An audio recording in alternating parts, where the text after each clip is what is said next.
Hi everyone. Already previous క్లాస్లో ఏంటంటే ఒక కోన్ తాలూకా వెర్టెక్స్ ఎలా ఫైండ్ అవుట్ చేస్తాం అనేది కాన్సెప్ట్ నేర్చుకున్నాం. సో ఇప్పుడు ఏంటంటే ఆ కాన్సెప్ట్ మీద ప్రాబ్లమ్స్. సో అందులో ఫస్ట్ ప్రాబ్లం ఏంటి అంటే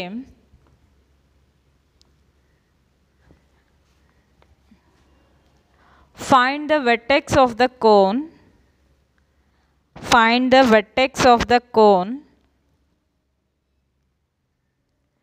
7x square plus 2y square plus 2z square minus 10zx plus 10xy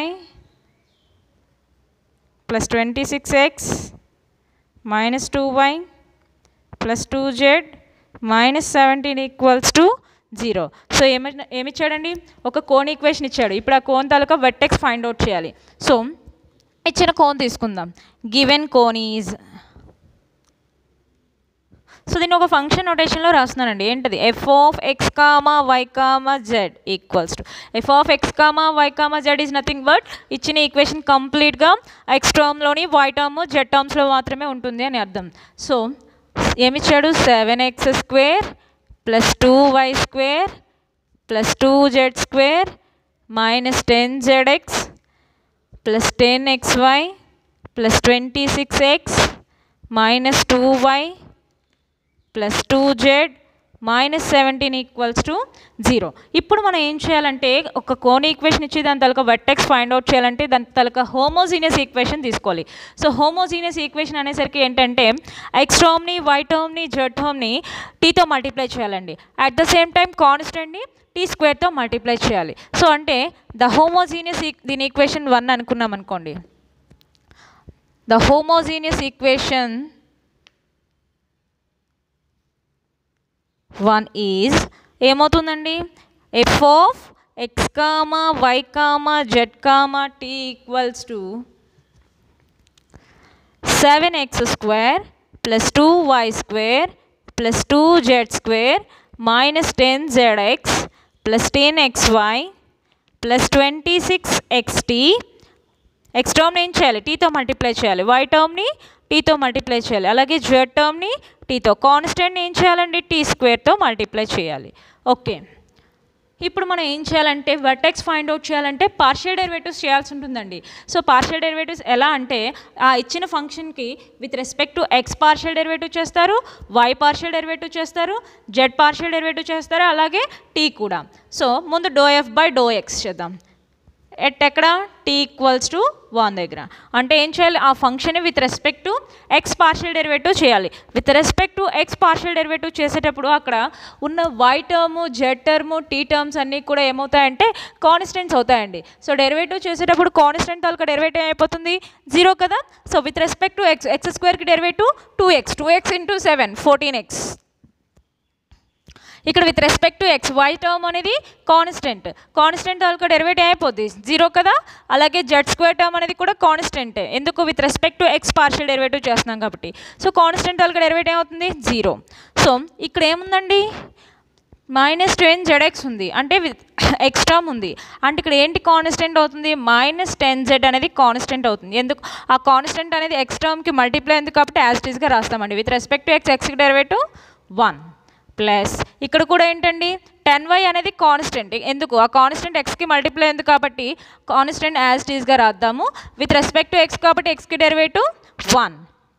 ఇంకా ఇక్కడ 26t అనేది కాన్స్టెంట్, విత్ రెస్పెక్ట్ టు ఎక్స్కి డెరివేటివ్ 1.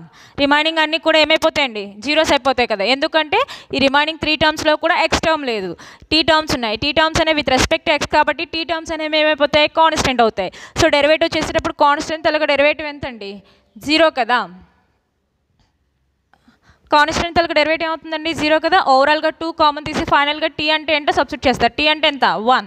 సబ్స్టిట్యూట్ చేయండి, ఏమొస్తుంది? 7x minus 5z plus 5y plus 13 into tea అంటే ఎంత?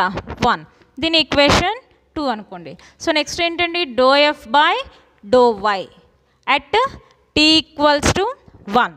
సో అంటే ఎఫ్ని with respect to Y partial derivative చేయాలి. ఎఫ్ని with respect to Y partial derivative చేసేటప్పుడు అక్కడ X term, X term, Z term, T terms అనేవి ఏమైపోతాయండి? కాన్స్టెంట్స్. డెరివేటివ్ చేసేటప్పుడు కాన్స్టెంట్ తాలూకా డెరివేటివ్ ఏమవుతుందండి? 0 కదా. Okay, with respect to y చేస్తున్నాం. ఇక్కడ ఎక్స్ టర్మ్ అనేది ఏమైపోతుంది, కాన్స్టెంట్. సో డెరివేటివ్ ఏం చేస్తే కాన్స్టెంట్ తాలూకు డెరివేటివ్ ఏమవుతుంది, 0. కాబట్టి దీన్ని లీవ్ చేసేయండి. Next with respect to Y, Y స్క్వేర్కి derivative 2y, 2y into 2 4y.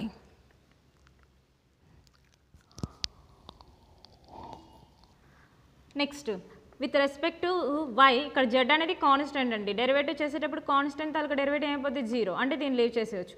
ఇక్కడ వై టర్మ్ లేదు, జెడ్ ఎక్స్ ఉంది కాబట్టి ఇది కాన్స్టెంట్. డెరివేటివ్ చేసేటప్పుడు కాన్స్టెంట్ తాలూకు derivative 0. With respect to Y, 10x అనేది కాన్స్టెంట్, ఆ కాన్స్టెంట్ వైకి మల్టిప్లై ఉంది కాబట్టి యాజ్ ఇట్ ఈస్గా రాద్దాం. విత్ రెస్పెక్ట్ టు వై కాబట్టి వైకి derivative 1. Next with respect to Y ఇక్కడ 26xt ఉంది. విత్ రెస్పెక్ట్ టు వై ఇక్కడ ఎక్స్ టర్మ్ టీ టర్మ్ ఉంది, అంటే ఇవి కాన్స్టెంట్స్. డెరివేటివ్ చేసేటప్పుడు కాన్స్టెంట్ తాలూకు డెరివేటివ్ అయిపోతుంది 0. ఓకే, ఇక్కడ -2t అనేది కాన్స్టెంట్ అండి. ఆ కాన్స్టెంట్ వైకి మల్టిప్లై ఉంది కాబట్టి యాజ్ ఇట్ ఈస్గా రాస్తాము. విత్ రెస్పెక్ట్ టు వై, వైకి డెరివేటివ్ 1. ఓవరాల్ ఇంకా ఈ రిమైనింగ్ 2 టర్మ్స్ కూడా ఏమైపోతాయి, కాన్స్టెంట్స్. డెరివేటివ్స్ చేస్తే కాన్స్టెంట్ తాలూకు డెరివేటివ్ అయిపోద్ది 0 కదా, ఎందుకంటే ఇక్కడ వై టర్మ్స్ లేవు కాబట్టి. ఓవరాల్గా 2 కామన్ తీసేసి టీకి బదులు 1 సబ్స్టిట్యూట్ చేస్తే ఏమొస్తుందండి, 2y plus 5x minus t. T అంటే ఎంత, 1 ఈక్వల్స్ టు 0. దీని ఈక్వేషన్ 3 అనుకోండి. సో నెక్స్ట్ ఏం చేస్తారు, do F by do Z at tea equals to 1. So అంటే ఎఫ్ని with respect to Z partial derivative చేయండి. సో ఎఫ్ని with respect to Z partial derivative చేసేటప్పుడు అక్కడ X terms, Y terms, T terms ఏమైపోతాయండి, constants. Derivative చేసేటప్పుడు constant తాలూకు derivative అయిపోద్ది 0, అంటే ఇది 0 అయిపోతుంది, ఇది 0 అయిపోతుంది. జెడ్ స్క్వేర్కి derivative 2z into 2 4z. Next with respect to Z ఇక్కడ -10x అనేది constant. With respect to Z కాబట్టి జెడ్కి డెరివేటివ్ ఎంత, 1. ఇక్కడ 10xy ఉంది, అంటే 0 అయిపోతుంది, ఎందుకంటే ఇక్కడ జెడ్ టర్మ్ లేదు, ఇక్కడ జెడ్ టర్మ్ లేదు, అంటే ఇది కూడా 0. ఇక్కడ జెడ్ టర్మ్ లేదు, అంటే ఇది కూడా 0. ఇక్కడ జెడ్ టర్మ్ ఉంది కాబట్టి ఇక్కడ 2t అనేది కాన్స్టెంట్. ఆ కాన్స్టెంట్ అనేది జెడ్కి మల్టిప్లై ఉంది కాబట్టి యాజ్ ఇట్ ఈస్గా రాస్తాము. విత్ రెస్పెక్ట్ టు జెడ్, జెడ్కి డెరివేటివ్ 1. రిమైనింగ్ ఏమైపోతుంది, 17t² అనేది కాన్స్టెంట్. కాన్స్టెంట్ తాలూకు డెరివేటివ్ 0. ఓవరాల్గా 2 కామన్ తీసేసి 2కి బదులు 1 సబ్స్టిట్యూట్ చేస్తే ఏమొస్తుంది, 2z minus 5x plus tea అంటే ఎంత, 1 కదా, ఈక్వల్స్ టు 0. దీని ఈక్వేషన్ 4 అనుకోండి. నెక్స్ట్ ఇప్పుడు ఏం చేయాలి, do F by do t at tea equals to 1. అంటే ఇచ్చిన function with respect to t partial derivative చేస్తే ఇవన్నీ కూడా ఏమైపోతాయి, ఇక్కడి వరకు కూడా జీరోస్ అయిపోతాయి. ఎందుకంటే ఇక్కడ ఏ టర్మ్లో కూడా టీ లేదండి, ఇక్కడ నుంచి స్టార్ట్ అవుతుంది. అంటే ఇక్కడ 26x అనేది కాన్స్టెంట్, అది టీకి మల్టిప్లై అయింది కాబట్టి యాజ్ ఇట్ ఈస్గా రాస్తాము. విత్ రెస్పెక్ట్ టు టీకి డెరివేటివ్ 1 మైనస్ 2y అనేది కాన్స్టెంట్, టీకి డెరివేటివ్ 1 ప్లస్ 2z అనేది కాన్స్టెంట్, టీకి డెరివేటివ్ 1. ఎందుకంటే ఆ టర్మ్స్ అనేవి టీకి మల్టిప్లై అవుతున్నాయి కాబట్టి. ఇక్కడ టీ స్క్వేర్కి derivative 2t into 17 34 minus 34t. ఓవరాల్గా 2 కామన్ తీసి ఫైనల్గా టీ అంటే ఏంటో సబ్స్టిట్యూట్ చేయాలి. టీ అంటే ఎంత, 1 కదా, సబ్స్టిట్యూట్ చేయండి. ఏమొస్తుంది, 13x minus y plus z minus 17 into tea అంటే ఎంత, 1. అంటే XYZలో మనకి ఎన్ని ఈక్వేషన్స్ వచ్చాయండి, 3 ఈక్వేషన్స్ వచ్చాయి. ఆ 3 ఈక్వేషన్స్ని సాల్వ్ చేస్తే మనకి ఏమొస్తాయి, 4 ఈక్వేషన్స్ వచ్చాయి. ఆ 4 ఈక్వేషన్స్ని సాల్వ్ చేస్తే మనకి XYZ వాల్యూస్ వస్తాయి. సో ఇక్కడ XZలో ఉంది కదా, ఈ 2 ఈక్వేషన్స్ని యూస్ చేసుకొని XZలో ఒక ఈక్వేషన్ తీసుకొస్తానండి. ఆ రెండింటిని సాల్వ్ చేస్తే మనకి ఏమొచ్చేస్తాయి, XZ వాల్యూస్ వచ్చేస్తాయి కదా. సో అంటే ఈ రెండింటిని యూస్ చేసుకొని XZ రావాలంటే ఈ 2 ఈక్వేషన్స్లో ఏం చేయాలి, యూస్ చేసుకొని y టర్మ్ని క్యాన్సిల్ చేయాలి. ఇక్కడ 5y ఉంది, ఇక్కడ 2y ఉంది కాబట్టి సెకండ్ ఈక్వేషన్ని 2తో మల్టిప్లై చేసి థర్డ్ ఈక్వేషన్ని 5తో మల్టిప్లై చేసి సేమ్ సైన్స్ ఉన్నాయి కాబట్టి ఏం చేస్తారు, సబ్ట్రాక్ట్ చేసేయండి. సో ఏమవుతుంది, సెకండ్ ఈక్వేషన్ని దేంతో మల్టిప్లై చేయాలి, 2 ఇంటూ 2 మైనస్ థర్డ్ ఈక్వేషన్ ఏం చేయాలి, 5తో 5 ఇంటూ 3. సో మల్టిప్లై చేయండి, ఏమొస్తుంది, సో సెకండ్ ఈక్వేషన్ దేంతో, 2తో, అంటే ఎంత వస్తుంది, 14x minus 10z plus 10y plus 26 equals to 0. దీన్ని ఏం చేయాలి, 5తో, 5 2s 10y plus 5 5s 25x minus 5 equals to 0. Subtract చేసేటప్పుడు సైన్స్ మారుతాయండి. Minus 10y plus 10y cancel అయిపోతుంది. మైనస్ 25x ప్లస్ 14x అంటే ఎంత, minus 11x minus 10z 26 plus 5 31. ఓవరాల్గా మైనస్తో మల్టిప్లై చేస్తే 11x plus 10z minus 31 equals to 0. దీని equation 6 అనుకోండి. 4 and 6 use చేసుకొని మనం ఎక్స్ని కానీ జెడ్ టర్మ్ని కానీ క్యాన్సిల్ చేయాలి. దేన్ని క్యాన్సిల్ చేద్దాం, జెడ్ని క్యాన్సిల్ చేద్దాం. ఇక్కడ 10z ఉంది, ఇక్కడ 2z ఉంది. ఇక్కడ 10z రావాలంటే ఈక్వేషన్ ఏం చేస్తారు, 5తో మల్టిప్లై చేసి సబ్ట్రాక్ట్ చేయండి. 5 ఇంటూ 4 మైనస్ 6 అంటే ఫోర్త్ ఈక్వేషన్ని 5తో మల్టిప్లై చేయాలి. 5 2 జా 10z, 5 5 జా 25x ప్లస్ 5. సో ఇక్కడ ఏముంది, 10z plus 11x minus 31 equals to 0. Subtract చేసేటప్పుడు సైన్స్ మారుతాయి కదండి. 10z పోతుంది. 25 11 అంటే ఎంత, minus 36 plus 36z plus 36 equals to 0.